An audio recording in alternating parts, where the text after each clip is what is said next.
everyone, Happy New Year and welcome back to my channel. If you're new here, welcome. I really hope that you enjoy this video and that if you do, you'll check out some other videos on my channel and hopefully subscribe. So I thought it was a really good time of the year to talk about time management because, you know, everyone right now is coming up with their goals and objectives for the year and deciding the things that they want to accomplish. And perhaps the biggest thing that can stand in our way really is lack of time. But I personally have learned a lot of lessons in regards to time management over the past few years. Just to give you a little bit of background, I have a full-time job. My husband and I are also in the process of starting a business. And those two things are completely separate from, you know, my writing career. So I like to think that I have 3 different jobs. And, you know, it's definitely been a process of figuring out how to fit it all in. Granted, I don't have children, so I know for those of you that do, that is an extra layer of complexity, you know. But these strategies and techniques have been really helpful to me. These are things that I've learned from books, podcasts, apps that I've found. So I thought it would be really fun to share these things. They might not work for everybody, but they've definitely worked for me. So I hope that you get something out of them. And I actually have a blog post I just put out of 20 specific ways that you can save time in your everyday life. So if you're interested in that, I will link it down below. Okay, so my first tip is probably something that a lot of you are already familiar with, may even be doing, or maybe you struggle to do, which is to really utilize your morning time. So this is the thing that's been the most beneficial to me and why it's #1 on my list. For some people, you know, specifically for me, it's been really helpful to have that quiet time in the morning that I can really dedicate to my writing. I just feel like the rest of the day just tends to get a little bit overwhelming and it's just kind of hard to, you know, shut everything out and really like zero in on, you know, my creative process and my writing. And my second tip is to trade days off with your spouse or significant other. So basically this is something that I started doing this past year and it has been really transformational as far as my schedule and just my peace of mind, my overall peace of mind. So basically the way it works is you negotiate with, you know, whoever you're living with to trade having a night off. And so the night off, it can be whatever you want it to be, of course. That one person, if you have pets, that person will feed the pets, take care of the pets, maybe walk the pets if you want to do it that way. We'll make dinner, maybe do the dishes, you know, whatever it is that you think is reasonable. Just days where you really don't have to do anything. But as far as, you know, being productive, I kind of also like to look at it as a time to explore things that you don't typically have the time to explore. So my third tip is a little bit more of a mind hack, I want to say, because a lot of the time when we look at our schedule and we think about time management, we try to fit tasks into every single day of the week. You know, it's like we don't think that we're being productive or we're making any progress unless we do it every single day. And that's just not true. One day every 7 days is still something that's still significant, especially if you're able to dedicate a significant chunk of time out of that day. If you can only do something 1 day a week, don't discount that. Don't make that a reason to not do it at all, because if you look at it on a macro scale and you zoom out, you know, and you really calculate how many hours you're putting to that task in a month or in a year, you'll see how much, you know, how much you really are able to do in that time. Okay, so my next tip is to try a power hour.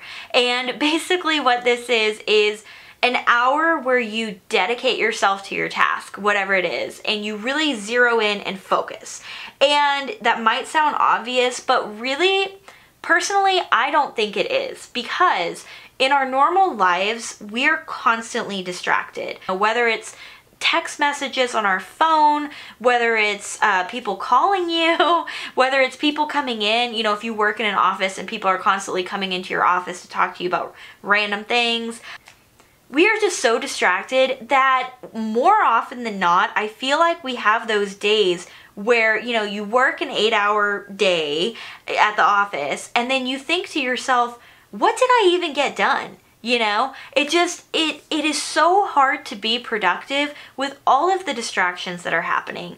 And one of the things that I've really started to implement into my daily routine is to have a power hour and to say, these are my objectives for this hour. These are all the things that I am going to get done. And then the other thing is, turn off your phone. You know, if you have whatever messaging apps you have, silence them, put them on do not disturb, close your office door, maybe put out a sign, whatever it is that you need to do to eliminate all of your distractions for an hour.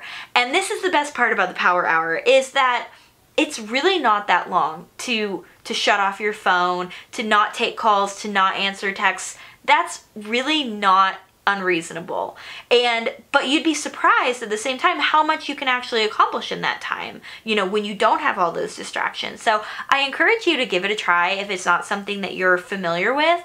Okay, so my next tip is to write things down. Not only is writing things down really helpful as far as organizing and, you know, making sure that you know really what you're trying to achieve and being specific, but writing down the things that you've done and the things that you've accomplished. Sometimes you might be doing things right, but you still lack the confidence and you don't feel like you've done that much.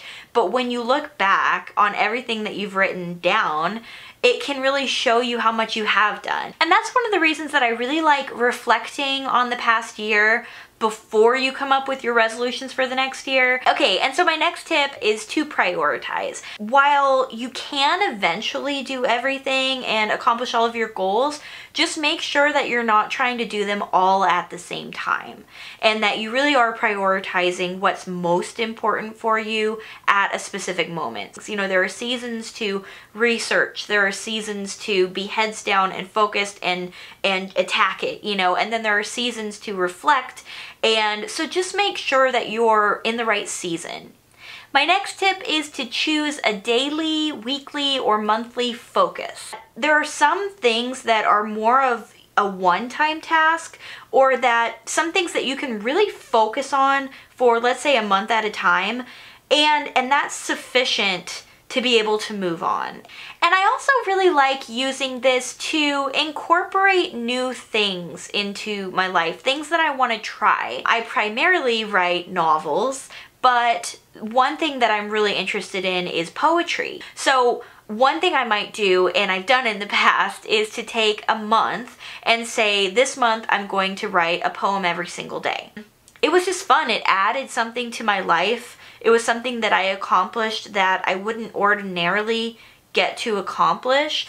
Kind of approaching it that way can be really encouraging, because you know up front that it's not a forever task. It's not something that you're going to be doing, you know, for the rest of your life. So another concept that I wanted to bring up is the concept that tiny steps consistently make really big changes in the long run. So this year I'm really dedicated to learning to play the piano. And this year I've really decided that it's something that I want to try to incorporate into my daily routine, even if that means it's only for 15 minutes. But I did the math, and at, you know, the end of a week, so if I do it for 7 days, that is an hour and 45 minutes that I'm dedicating to learning to play the piano. One of the things that I've realized is that we waste a lot of time because we don't consider smaller amounts of time valuable, whether it's waiting at the doctor's office or waiting in the carpool lane at school, or, you know, wherever it is, most of the time waiting, right? And we end up getting on our phones, texting or doing social media or just scrolling mindlessly, and instead of, you know, really utilizing that time to do something productive.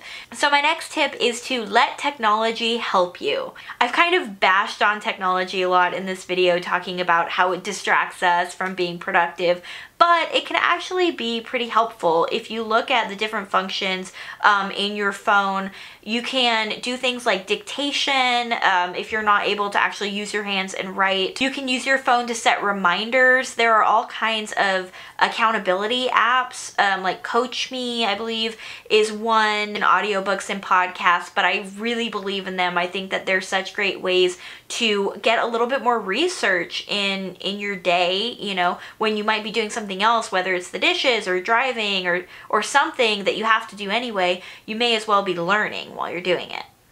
And the very last tip that I wanted to leave you with is to redefine your goal. So for me specifically, in regards to writing, one of the things that I had to do was really ask myself what constitutes writing. For me, writing, my writing time also includes research, and it includes not necessarily reading, because I like to read, I enjoy reading, and so I have separate reading time. But, you know, there are certain kinds of tasks, whether it be, you know, writing a blog, which is actually more for my platform, but I let that seep into my writing time. There are a lot of tasks that I kind of group together with in my writing career as a whole. And so I think that it's a good idea to kind of define for yourself what are those tasks that are acceptable in that time that you're creating for yourself.